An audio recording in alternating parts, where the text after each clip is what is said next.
Alyssa Milano believes all women except for the women accusing her friends of sexual assault. We will examine how the Me Too movement died yesterday and what lessons we can learn from its demise on everything from politics to the coronavirus. Then more good news out of New York, more bad news out of the fake news media, and a Bernie bro endorsement for President Trump. All that and more. I'm Michael Knowles, and this is The Michael Knowles Show.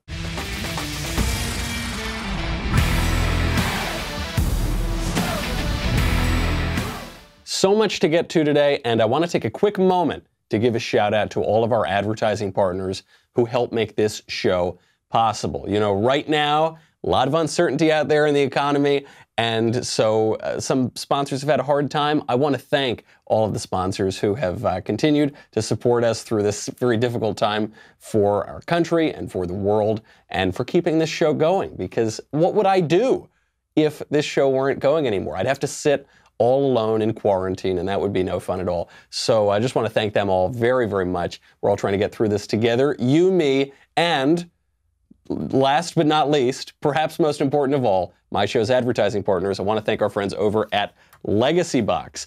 I love Legacy Box. Actually, now is a great time to go check it out. Legacy Box, what is it? Very simple. It's a simple mail-in service to have all of your home movies and pictures digitally preserved on a thumb drive, DVD, or the cloud. It's extremely easy. You just pack it up and send it over, and their service right now is on sale for 15% off.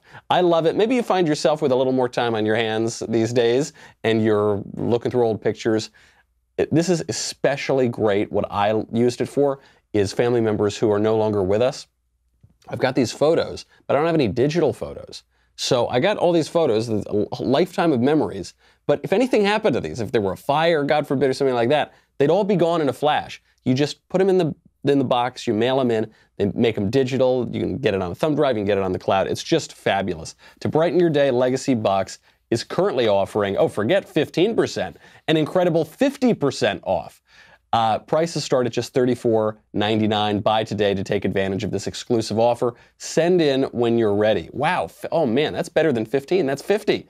Get started preserving your past today. Legacybox.com/Knowles, Knowles. Save 50% while supplies last. Buy today to take advantage of this exclusive offer. Send in when you're ready. Go to Legacybox.com/Knowles and save 50% while supplies last. All right. Mark it on your calendars. Mark it for the history books. April 6th, 2020 at 10:57 a.m. was the precise moment the Me Too movement died. That was the time. And the death of the Me Too movement has important lessons for everything from politics to coronavirus. How did it die? It died because Alyssa Milano took the Me Too movement out back like Old Yeller and shot it in the head. She ended it without any question. She did that because of Joe Biden. You might remember a few weeks ago, we talked about this on the show, there's a woman who's come out to accuse Joe Biden of sexually assaulting her. Her name is Tara Reid, not the actress, different Tara Reid. Here is her story. So I remember that kind of stuff. I remember I was wearing a blouse and he just had me up against the wall and the wall was cold. And I remember it happened all at once. The gym bag, I don't know where it went. I handed it to him, it was gone. And then his hands were on me and underneath my clothes. And and then he went down my skirt, but then up inside it. And he penetrated me with his fingers, whatever. And he was kissing me at the same time, and he was saying something to me. He said several things, and I can't remember everything he said. I remember a couple of things. I remember him saying first, before, as he was doing it, do you want to go somewhere else? And then him saying to me, when I pulled away, he got finished doing what he was doing, and I kind of was pulled back, and he said, come on, man, I heard you liked me. This is a pretty serious allegation. This is a lot more than just hair sniffing. Now, for the record, I don't believe this story. I don't think the story checks out. I think a lot of time has passed. I think her story has changed over the years. I don't think it's credible. That's fine to weigh the evidence and think it's either false or true. That's not hypocritical if your standard of justice is the evidence and weighing the evidence and trying to come to the truth. That's not hypocritical to hold that standard of justice. It is, however, hypocritical for the Me Too movement leader, Alyssa Milano. Alyssa Milano in particular. Alyssa Milano's standard of justice is believe all women. But Alyssa Milano, it would seem, doesn't believe that woman. But that woman is still a woman. So by Alyssa Milano's standard of justice, she's got to believe her, and yet she doesn't. It's pretty awkward. Why doesn't Alyssa Milano believe her? Because she's just endorsed Joe Biden. So what does she think of this? Until now, she hasn't said anything. She's been completely silent on the allegation, as has the entire mainstream media, because they don't want to deal with it. Now Alyssa Milano is in this impossible situation because the believe all women premise is absurd, right? The believe all women premise is that women cannot lie. That men can lie, but women cannot lie. But men and women are exactly the same, and there's no difference in gender, but still women are protected by the supernatural force field that forces them to tell the truth at all times. Nobody believes that. However, it was politically useful to advance that line when Alyssa Milano tried to torpedo Brett Kavanaugh's career and Brett Kavanaugh's nomination to the Supreme Court without any evidence. So now Alyssa Milano is finally going to speak out on this issue, and she's defending Joe Biden. She does not believe Biden's accuser. Here's her reasoning. I endorsed Joe Biden. Okay, good. And there have been accusations against Joe about a sexual assault. Right, and people were saying, "How can you do that?" Because you're. I have not publicly said anything about this. If you remember, it kind of took me a long time to publicly say anything about Harvey as well, because I believe that even though we should believe women, and that is an important thing, and what that statement really means is, like, you know, for so long the go-to has been not to believe them.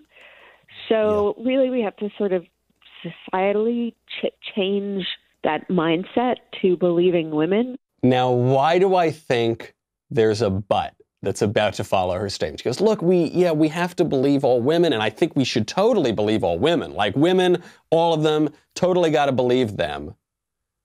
But that does not mean at the expense of not, giving men their due process and investigating situations. I like that. And giving, it's got to be fair in both directions.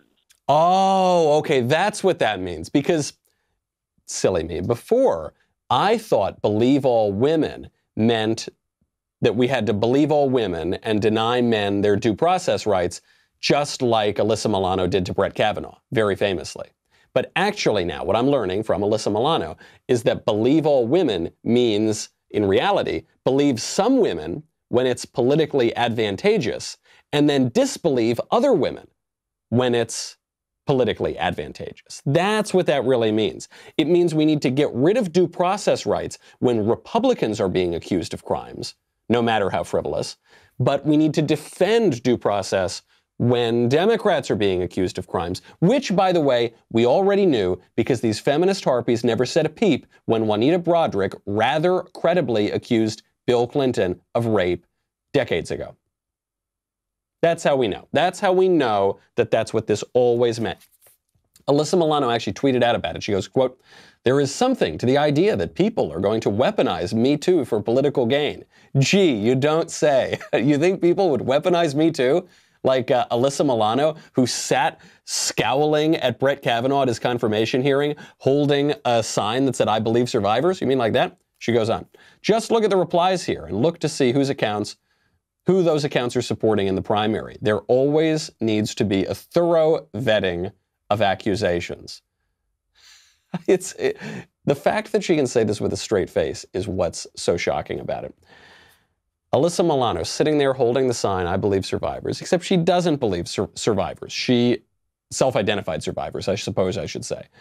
She believes the women that it's convenient to believe, and she doesn't believe the women that it's not convenient to believe. And this is the worst standard of justice imaginable. Because, for instance, I don't like Joe Biden. Okay, I don't think Joe Biden should be president. I don't think he's a particularly admirable guy. It would be politically advantageous for me and for other conservatives and Republicans to believe that this accusation against him is true. But I don't. I don't believe it's true. I think her story has changed. I think it's very convenient now that she's attacking him all these years later. We don't see any other evidence of this in Joe Biden's life. I just don't buy it, okay? The problem with Me Too is that it was always fake news. That's not to say that there weren't real things that happened. Not to say that women weren't actually harassed, and mostly by left-wing Democrats in Hollywood, but by other people too. It's not to say that the individual episodes were not true. It's to say that the Me Too movement itself never cared about the truth. How do we know they never cared about the truth? Because the slogan was believe all women, not believe the truth. Believe people based on their sex rather than the evidence. There is a much more general lesson here to come from the demise of Me Too. And the lesson is, when you allow your political preferences to become your standard of truth, you become much dumber. You look much more foolish. You end up with egg on your face. If you just follow the evidence, if you just try to discern the truth, you might not always be popular, you might not always get all the press attention that the Me Too movement and Alyssa Milano have, but in the long run, you will look a whole lot better than if you are just throwing out hack accusations at you, and serious accusations, at your political opponents without any evidence, because that's just how you want things to turn out politically. It's not just Alyssa Milano. It's not even just the Me Too movement. There has been a lot of fake news going around, and major mainstream institutions have been promoting it, not because there's evidence that it's true, but because it suits their narrative. We will get to that in just 1 second. First, I've got to thank our friends over at NetSuite. You know how much I love NetSuite. So right now, especially in the current economic climate, it is especially important for a business to be on top of its numbers. What do companies like Ring, Hint, and Tecovas all have in common? They all use NetSuite to accelerate their growth. Successful companies know that in order to grow faster, you must have the right tools. If you want to take your company from 2 million to 10 million, or from 10 million to hundreds of millions in revenue, NetSuite by Oracle gives you the tools to turbocharge your growth. With NetSuite, you get a full picture of your business, right? You get to see finance, inventory, HR, customers, and more. It's everything you need to grow all in one place. I really love these guys. And right now, especially if you've got a little time on your hands, schedule your free product tour. You will not regret it. You'll get your free guide, 6 ways to run a more profitable business, at netsuite.com/Knowles, Knowles. Do it right now. A lot of businesses are going to need to take off very soon. They're going to need to explode their growth. Go to netsuite.com/Knowles, Knowles. So, a similar fake news story, similar disregard for the truth. There was a story that ABC News put out just a few days ago of a nurse in tears quitting her job because she didn't get the kind of equipment that she needed to fight the coronavirus. The tweet from CBS News said, quote, "In tears, a nurse says she quit her job after she was asked to work in a coronavirus ICU without a face mask. America is not prepared, and nurses are not being protected." CBS News put that out, one of the big networks. Bernie Sanders tweets out this video. Major politicians. Turns out it's a total fraud. Here's the woman. "America is not prepared, and nurses are not being protected.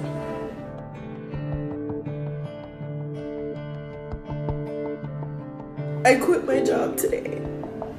I went into work and I was assigned to a COVID patient on an ICU unit that has been converted to a designated COVID unit.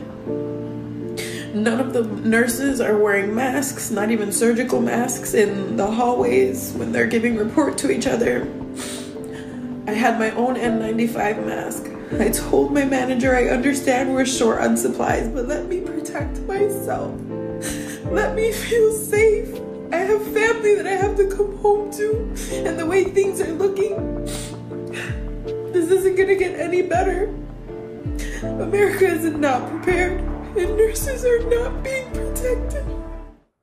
So the moment that I saw this video go around, from CBS News, mind you, my first thought was, nope. No, don't think so. I don't know, maybe I've watched too much reality TV, but I know a good performance from a bad performance. That was a very bad performance. Why else did I not believe it? Because it didn't correspond to the other reports that we were seeing around the country, that hospitals were being stocked with these things, that the state and local governments were doing a good job, and the federal government was doing a good job getting these masks. The idea that hospitals would allow their nurses and doctors to just run around not wearing any masks at all, nobody in their right mind would believe that, unless your standard of justice is to just follow your own political preferences to their wildest, most hysterical ends. So I knew that was a bunch of BS from the beginning. But, you know, if you don't have evidence, you don't want to call BS on it. Just a few days later, the evidence comes out. To give you a little bit of context, here is some of that crying nurse's other work on social media. Coronavirus! Shit is real! Shit is getting real! Don't worry. Every single person that you'll come into contact with this evening has no coronavirus. And don't worry, the coronavirus only lasts for up to 3 days on uncleansed surfaces. You'll be fine. Don't worry! Coronavirus! Shit is real! Shit is getting real! Okay, so my main takeaway from that is nothing in particular about the content. It is just that perhaps this lady does not have everything put together. And then we find out she posted on social media just a few days before she sent out her crying video that CBS picked up, that she wrote that she had anxiety and bipolar depression, that she hadn't been working in the hospital for over a year and didn't know if she was ready to return. So now we have the new Jussie Smollett. And it might not even be her fault. She might have some serious problems, and CBS News and the fake news media are just exploiting her and sending her video around because it suits their narrative, even though their narrative is completely fictitious. Just like in the case of Jussie Smollett, the people who pushed this will never pay a price. CBS News is not going to pay a price here, right? Many people are not going to see the correction. This is how the fake news media thrive. They put out a completely fictitious story. It gets seen by millions of people. Then, a few days later, when the truth finally catches up with the lie, they put out a little correction on Twitter. Whoops, sorry, I guess we were wrong. Okay, never mind. We'll clarify. It's not, maybe there's some questions here. You've already had the millions of people see the video. You've already got the fake story implanted in their brains. And then, you know, the tens of thousands of people maybe see the correction. Some don't even read it that carefully. And the fake news thrives. Even for the people who do see the correction, that's fine. That's fine, because CBS News is just going to wait for the next one and pull another hoax, and hopefully they'll get away with it next time. It's not just CBS, not just Alyssa Milano. Check out the New York Times. New York Times runs an incredible story now on the question of coronavirus medicine. You know, there's this medicine out, hydroxychloroquine. And it's this malaria drug that has been shown extraordinarily effective at treating coronavirus. So they're trying to ramp up production now and, treat the patients who have this pandemic, because there's no cure for it, right? It's a new coronavirus, so we don't have a vaccine. We don't have a cure specifically for that. This is great news. We were told we can't reopen the economy until we have some medicine to treat coronavirus. Well, then we found this medicine. How great. Remember, the fake news media were telling us 2 million Americans or more were going to die from this thing. Well, I'm sure glad we found this treatment that's working incredibly well. What could possibly be wrong with that? Well, the New York Times figured out what's wrong with that. New York Times publishes this piece by Olga Lucia Torres, who teaches narrative medicine. That's her bio. Narrative medicine. Not even going to ask. Headline: Trump keeps putting the lives of lupus patients at risk. The next line: we now have to deal with a shortage of hydroxychloroquine, the drug that's been keeping me alive for more than 2 decades. The guy just can't do anything right, can he? They knock him because millions of Americans are going to die from this new pandemic that nobody could have predicted. Trump identifies a drug that works to treat that virus, and then they knock him for using the drug because now other people are not going to have the drug or something, maybe. Is that it? The New York Times has decided that Trump saving lives is actually killing people. Okay, here's just the first couple paragraphs. On March 19th, I woke up, made coffee, took my usual 10 pills, and turned on CNN, hoping to see Governor Andrew Cuomo. I got President Trump instead. He was talking about the drug hydroxychloroquine as a potential treatment for COVID-19. The drug, he said, without providing any evidence, showed tremendous promise. My cheeks flushed with fear and rage. She's really upset that there's a medicine for the coronavirus. I'm furious that people will get better now. She goes on, quoting Trump, I think it's going to be great, he went on. My life and that of millions of other people who depend on hydroxychloroquine to treat lupus changed in that brief moment. Our lives were suddenly more at risk. Wow. Now, I want to hone in on a line here, right in the first sentence. She said she was hoping to see Governor Andrew Cuomo, not Donald Trump, because Donald Trump was promoting hydroxychloroquine, and that was killing people like her. What she leaves out of this essay is that Andrew Cuomo promoted the same drug. He said the exact same thing that Trump said. But it's okay when Andrew Cuomo says it, it doesn't kill lupus patients. But when Donald Trump says the exact same thing, for some reason, that kills lupus patients. By the way, hydroxychloroquine, we have a lot of it. There are no shortages of it being reported. It's apparently fairly inexpensive to produce. There is zero evidence that anybody who relies on hydroxychloroquine will die because of some shortage because of the coronavirus. This is completely made up because they've run out of the ability to attack Donald Trump because Donald Trump has identified and is promoting a medicine to treat the pandemic that they said was going to kill 2 million people. So then it goes on, again, never mentioning Andrew Cuomo, never mentioning any of the relevant facts to this. For now, I will wake up, make coffee, take my 10 morning pills, turn on CNN, hoping to see Governor Cuomo, not President Trump. She doubles down on it.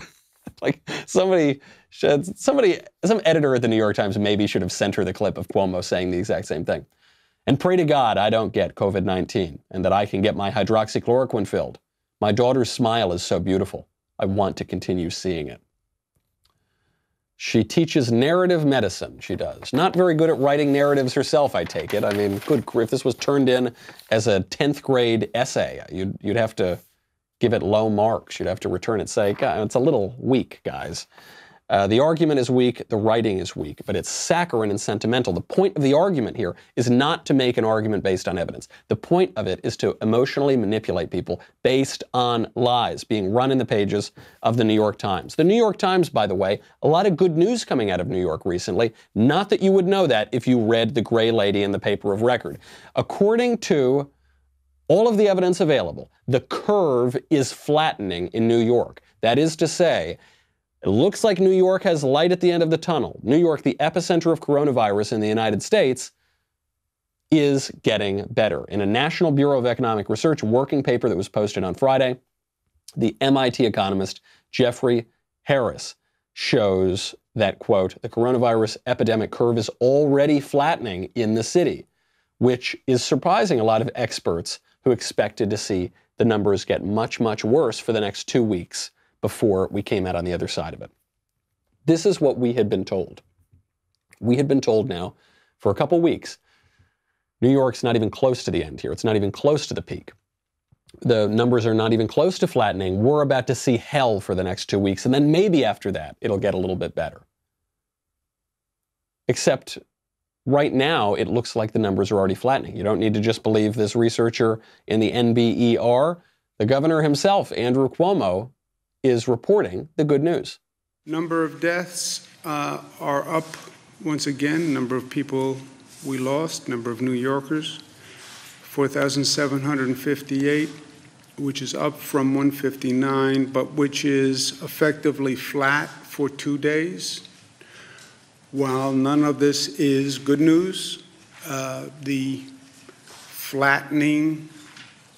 possible flattening of the curve is better than the increases that we have seen.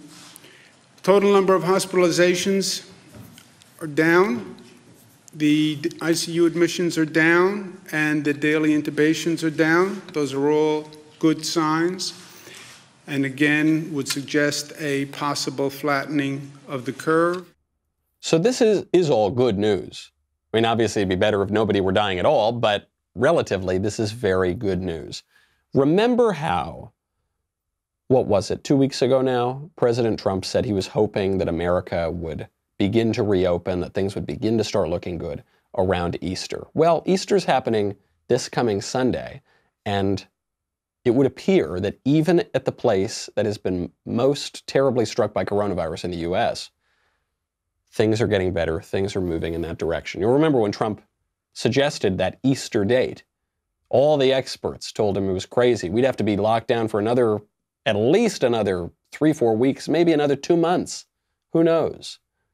All the politicians, we're going to be locked down not just through the end of April, we're going to be locked down into May. We might be locked down into June. And so now we have this good news. We should be very happy for that good news, but we should raise our eyebrows at the people and politicians who were telling us that all the models showed that we had to keep the global economy shut down for another several weeks. Because what they're going to get away with, this is how they're going to get away with it. They're going to say, right, we had these models showing terrible things, but then we all came together and we social distanced and we wore those masks, and so we were able to greatly reduce the spread of the virus and reduce the spread of deaths. Okay, fine. The trouble is, all your predictions were based on people already doing those things. It's not as though the predictions of we need to wait another 3 or 4 weeks or 2 months or whatever was based on people going out and working and going to bars and restaurants and going to concerts. The whole world was already shut down. All of the models were basing their predictions on people staying at home and social distancing and washing their hands and wearing the masks. So the models were just wrong, it would seem. I'm hoping the models were wrong. Everybody should be hoping the models were wrong. Then we've got to ask, how did they get it so wrong? What are the political incentives here? Because while we can all celebrate that we're coming out the end of this, I think a certain group of people are maybe not so happy to let all of this government power go, and that would be the government officials, the bureaucrats, and the politicians who are abusing that power during this pandemic. And if you want some examples of that, look no further than New York. We'll get to that in a second. First, I've got to thank our friends over at you. I got to thank you. You know, we're all kind of locked down and can't do very much right now. So we've been very happy to start this new show, All Access Live. We're going to continue doing that at 8 p.m. Eastern, 5 p.m. Pacific tonight. We call it a show. It's not even really a show. It's just a way to hang out. We turn the webcam on. Sometimes we'll pull out a musical instrument. Sometimes we'll read Italian poetry. Sometimes we'll have a couple adult beverages, you know, a Coca-Cola here and there, and see how the night goes. So please join us. We really enjoy doing it. And now where our only social interactions are over Zoom and Skype, it's a great way to talk to all of our listeners. So check it out, All Access Live over at dailywire.com. That show was initially just for All Access members, but we decided with this quarantine, we're going to open it up to all of our members. If you're not a member, go to dailywire.com/subscribe. We'll be right back with a lot more.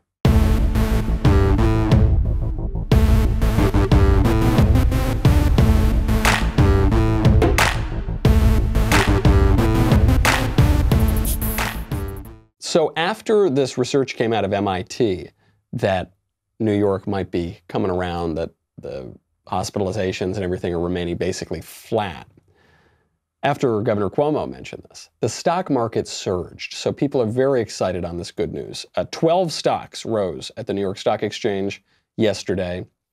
For every decliner, for every stock that fell, the market rallied on the hopes that the new coronavirus is going away. Overall, 2,700 New York Stock Exchange listed stocks traded higher after the news came out, while only 231 fell. So great stuff, especially now that we've got, it was 10 million people thrown out of their jobs within 2 weeks. We're going to get more numbers at the end of this week. I imagine those numbers are going to be absolutely brutal because the numbers lag by a week. So even if things are turning around now, the numbers we're going to hear this week are going to be the ones that are reflecting last week's situation. So we need to try to pull out of this global shutdown as soon as humanly possible. And yet, for some reason, something tells me that politicians are not going to give up all the power that they just took. They just took a lot of power. They've just habituated us to a new normal that's pretty eerie. You want to see how eerie it is? Yesterday in New York City, walking right along the East River, you see some pedestrians just going out, getting some air, walking their dogs, and you can hear a sound in the background, and it says, to stay in your homes, go back, social distance. It sounds like a police loudspeaker, but it's not coming from a cop on a bullhorn. It's not coming from a car.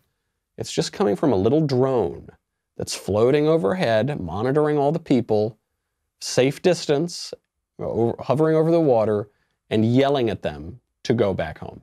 The anti-COVID-19 Volunteer Drone Task Force. Please maintain a social distance of at least 6 feet. Again, please maintain social distancing. Please help stop the spread of this virus, reduce the death toll, and save lives. For your own safety and your family's safety, please maintain social distancing. Thank you for your cooperation. We are all in this together.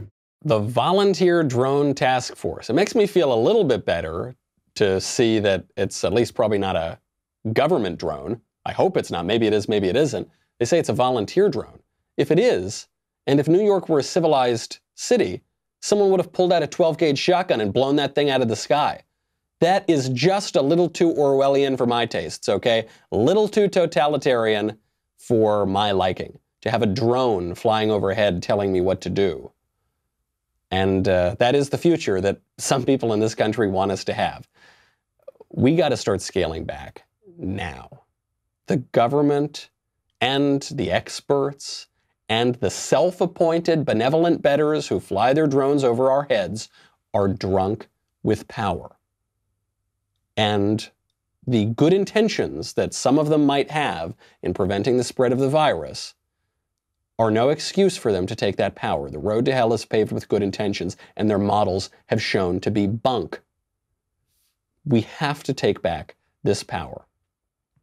That is not a situation that any of us should be willing to tolerate. Now, there is some good news on the pop culture front, because I just keep asking myself, if people become so habituated to this kind of thing that now they don't even care, they're just willing to let all this power go away. That's fine. Yeah, yell at me from a drone. Tell me to stay in my apartment. I'll just work all day long in my apartment, not be able to go outside, not be able to do anything. That is a fear, because I think people have become much more accustomed to giving up their independence. But on the pop culture front, Joe Rogan is giving me hope. Joe Rogan, kind of interesting political views. You don't know, is he on the right? Is he on the left? He's kind of an independent thinker. He was a Bernie bro. So you assume Bernie's not going to win the nomination now, unless Joe Biden, for whatever reason, just physically can't make it over the finish line. So you expect Joe Rogan to endorse Joe Biden, but that's not what's happening. Joe Rogan was sitting down on his show, and he was talking about who he might endorse. He said he would, now that Bernie's out, he would rather vote for Donald Trump than Joe Biden. This is the real issue with the Democratic Party. They've essentially made us all morons with this Joe Biden thing. They really have. They made us all morons. Who do we need? I mean, I can't vote for that guy. I can't vote for him. I can't vote for him. I can't vote for Trump. I'd rather vote for Trump than him. I don't think he could handle anything. I mean, you're relying entirely on his cabinet. Like, if you want to talk about an individual leader that can communicate, he can't do that. And we don't even know what the f he's going to be like after a year in office. The pressure of being the president of the United States is something that no one has ever prepared for. Right. The only one who seems to be fine with it is Trump, oddly enough. I mean, he doesn't seem to be aging at all or in any sort of decline. Pretty astute observation. We see that in Trump's press conferences, and we'll get to the updates from yesterday's press conference in just a moment. But it's true. You know, Joe Biden, we've seen him for 50 years in public life. He was the vice president of the United States in the last administration.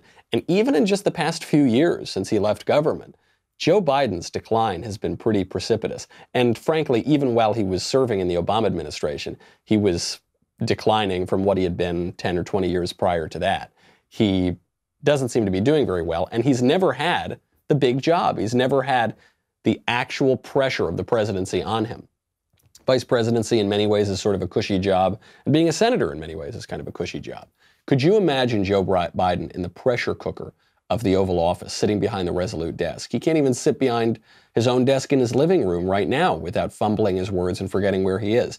So Joe Rogan is recognizing this, and he said, I'd vote for Trump over him, not even because I agree with Trump on policy matters, but just because Trump at least seems to be with it. He at least seems to have energy. He can handle himself in a crisis. I think a lot of people feel this way.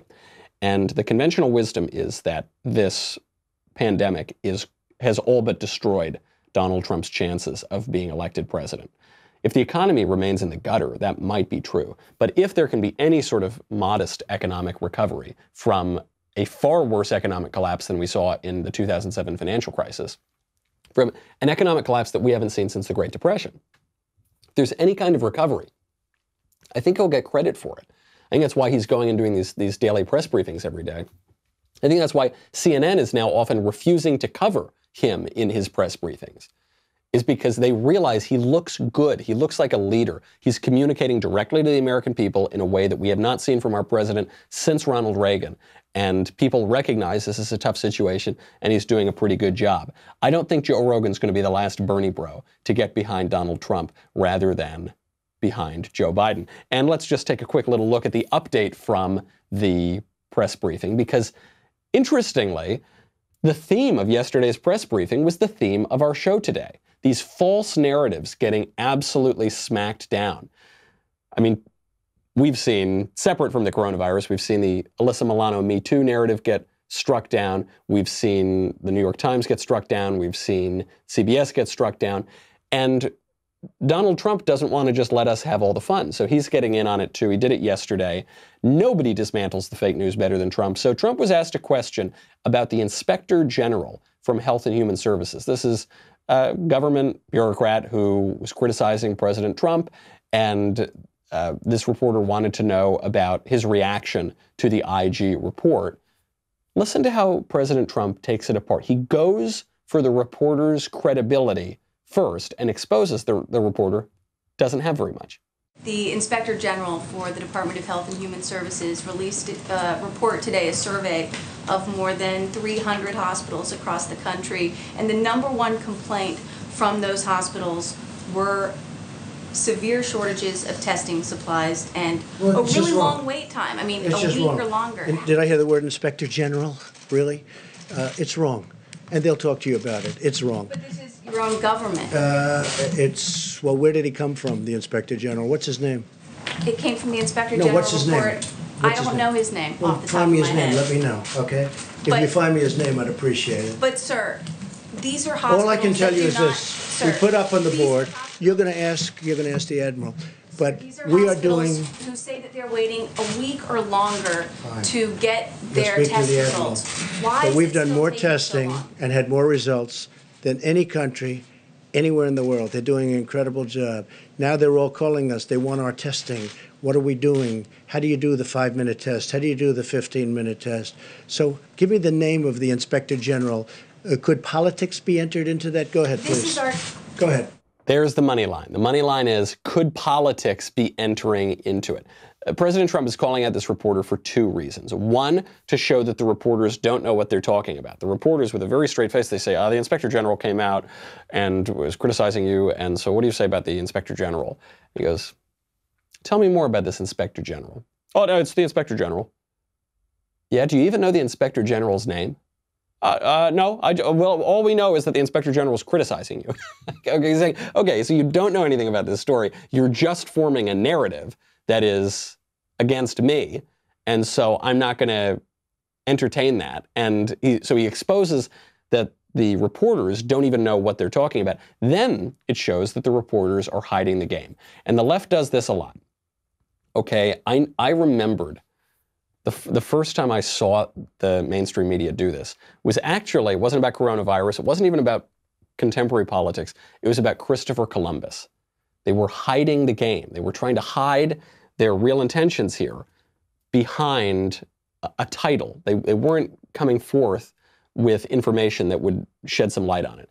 with Christopher Columbus, in 2006, there was a big hubbub because there was an uncovered document that showed that Christopher Columbus was a terrible, no good, dirty, rotten scoundrel. And all the headlines, I'm not exaggerating, they would say, Columbus actually was a murderer, a tyrant, a terrible man. New document proves it. And the new document was this one account of Columbus being a mean guy and a bad governor, and it was the document that was used to kick him out of the governorship of the Indies. But I kept looking, I said, who wrote the document? I mean, there were so many biographers of Columbus, who wrote it? I couldn't find it anywhere in the news reports. And then I finally was able to uncover the document was written by Francisco de Bobadilla, Columbus's chief political rival in the Indies. That is to say, it would be like a reporter pointing out that Donald Trump is the worst man that ever lived on the face of the earth based on a brand new report that came out from Hillary Clinton. Okay, the fact that Hillary Clinton is Trump's political rival is very relevant information to any kind of report on his character that she writes, right? Because it shows some of her biases, maybe. It shows where she's coming from. The same thing is going on here, but they don't want to admit that. So reporters were asking about the AG. ABC's John Karl initially says that the AG was appointed this past January, to which President Trump responded that he would look into it. Then Trump was later asked a question about this. He asked, when did she start serving in government? How long has that person been in government? Could I ask you that? Did serve in the previous administration. Oh, you didn't tell me that. Oh, I see. You didn't tell me that, John. You didn't tell me that. Did serve in the previous administration. You mean the Obama administration. Thank you for telling me that. See, there's a typical fake news deal. You asked me when she was appointed. I told you when she was appointed. You're a third-rate reporter, and what you just said is a disgrace, okay? You asked me, you said, sir, just got appointed. Take a look at what you said now. I said, when did this person, how long in government? Well, it was appointed in the Obama administration. Thank you very much, John. Thank you very much. You will never make it. Go ahead. Just absolutely devastating. Because there it is. Actually, this guy, John Karl, had previously said that, oh, yes, this person was appointed just by your administration, which I guess is technically true. Person was reappointed by the Trump administration, but initially she started working for the Obama administration. And Trump's whole question here was, could there possibly be any political bias? Maybe. I'm just throwing things out there, spaghetti at the wall. And initially they say no, then it finally comes out that it was true. That wasn't the only issue of fake news. It was the only narrative that fell apart yesterday. Another one had to do with the Paycheck Protection Program. This is part of this relief package to help small businesses and people who are struggling. A reporter asks Trump the question with the premise that the Paycheck Protection Program, which has been, by all accounts, quite successful, is a complete flop. The Paycheck Protection Program has gotten off to a confusing start for small businesses. I don't think so. I think it's done very well. Wells Fargo has stopped taking applications. Bank of America initially prioritized taking applications from clients that were already Bank of America has been the leader, taking tremendous numbers of applications. And of course, they wanted to have a slightly different application. They wanted to have a little different information. But Bank of America has been a leader. They're number one in terms of applications. I wish you'd ask the question differently. Why don't you say it's gotten off to a tremendous start, but there are some little glitches, which, by the way, have been worked out. It would be so much nicer if you do that. But you're just incapable of asking a question in a positive way. Is the federal government it's already done. It's already to done. ensure that there is it's taken the measures. It's taken the measures. See, Trump's got to do two things in every one of these answers. He's got to answer the question and give out the relevant facts, and then he's got to show people the tactics that the media are using to spin their fake narratives. Okay, that's maybe more important than even answering the question, because even people on the right, have been enthralled to the mainstream media for so long. We've just been brainwashed by it. We've been hypnotized by the mainstream media. Even though we can point time and again, I could go on for another 2 hours today of examples that just occurred yesterday in the mainstream press to push dishonest narratives. Think of the nurse who says she doesn't have any masks. CBS News, very scary music, very sad music. Think about all of these narratives that we don't even pay attention to. If you had to pay attention to every single one, you wouldn't be able to get anything else done during the day. So President Trump has these two difficult tasks to do. He's got to lead the country, give out the relevant information, calm everybody's fears, and simultaneously expose the hackery, the dishonesty, the cynicism, the falsehood that comes from our mainstream press. He's doing both of those pretty well right now. I mean, I think that's why we have the daily press briefings. It's up to us when we see this stuff to call it out as well. Don't give them an inch. Don't give them any leeway. There are very high stakes here. These people are trying to take a lot of power away from you. In many ways, they've succeeded. And the next few weeks are going to be crucial to make sure that they don't keep that power indefinitely. All right, that's our show. We got more to get to. We'll do it tomorrow. In the meantime, I'm Michael Knowles. This is The Michael Knowles Show. See you then.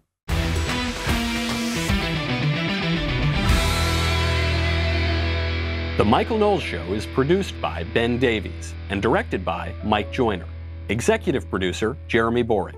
Supervising producers, Mathis Glover and Robert Sterling. Technical producer, Austin Stevens. Assistant director, Pavel Wadowski. Editor and associate producer, Danny D'Amico. Audio mixer, Robin Fenderson. Hair and makeup, Nika Geneva. Production assistant, Ryan Love. The Michael Knowles Show is a Daily Wire production. Copyright Daily Wire 2020. Hey everybody, it's Andrew Klavan, host of The Andrew Klavan Show. You know, some people are depressed because the American Republic is collapsing, the end of days is approaching, and the moon has turned to blood. But on The Andrew Klavan Show, that's where the fun just gets started. So come on over to The Andrew Klavan Show and laugh your way through the apocalypse with me, Andrew Klavan.